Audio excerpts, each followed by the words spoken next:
గత వైసీపీ ప్రభుత్వం హయాంలో వెలుగొండ పూర్తి చేయకుండానే జాతికి అంకితం ఇచ్చిన మీరు మాపై బురద చల్లే ప్రయత్నం మానుకోవాలని మార్కాపురం శాసనసభ్యులు కందుల నారాయణ రెడ్డి వైసీపీ నేతలకు సున్నితంగా హెచ్చరించారు.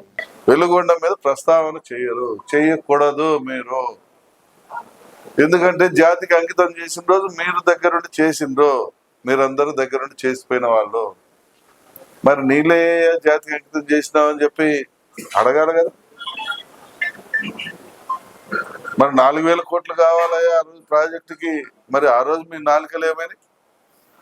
ఆ రోజు 4,000 కోట్లు కావాలనే విషయం మీకు తెలియదా? మరి ఏ రకంగా మీరు స్టేట్మెంట్లు ఇచ్చారు? ఏ రకంగా ప్రెస్ కాన్ఫరెన్స్ పెట్టి మీరు ఏదో సచివులు అయినట్టు మాట్లాడారు?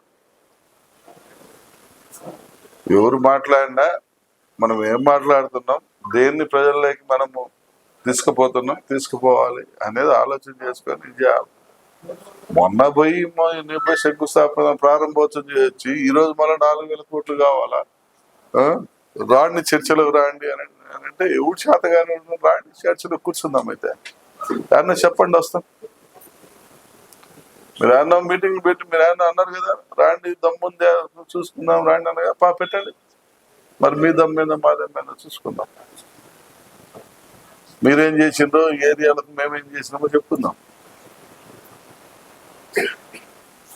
దయచేసి ప్రజల్ని తప్పుదోవ పట్టియాలని చుట్టం చాలా రాంగ్. ప్రజల్ని తప్పుదోవ పట్టించకండి. ఈ ప్రాంత అమాయకమైనటువంటి ప్రజల జీవితాలతో ఆటలాడుకున్నంత వరకు చాలు. ఇక్కడైనా వాస్తవ రూపంలోకి వద్దాం. మన ప్రాంతాలని మనం కాపాడుకోవాల్సిన బాధ్యత అందరికీ ఉంది. మన ప్రాంతాలని మనం సంరక్షించుకోవాల్సిన బాధ్యత కూడా అందరికీ ఉంది.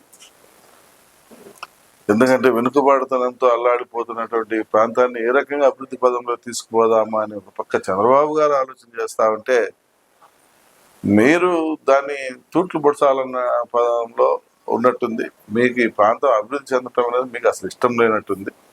అందుకనే రాండి ఛాలెంజ్ చేద్దాం, చూసుకుందాం, మాట్లాడదామని మాట్లాడుతున్నాం. మేమంతా మీ మాదిరిగా చేతైన వాళ్ళం కాకపోవచ్చు, మీ మాదిరి ఓపెన్ ఛాలెంజ్ చేసేంత దమ్ము లేని వాళ్ళం కావచ్చు. కాకపోతే మీ మాదిరి మోసాలు అయితే మేమైతే చేసేంత పరిస్థితి మాకు లేదు. మేము ఏదైతే చేయగలుగుతామో, ఏదైతే చేస్తున్నామో దాన్నే ప్రజలకు తెలియజేస్తాం. చేయించగలిగే చెప్తాము, అది చేపిస్తాం.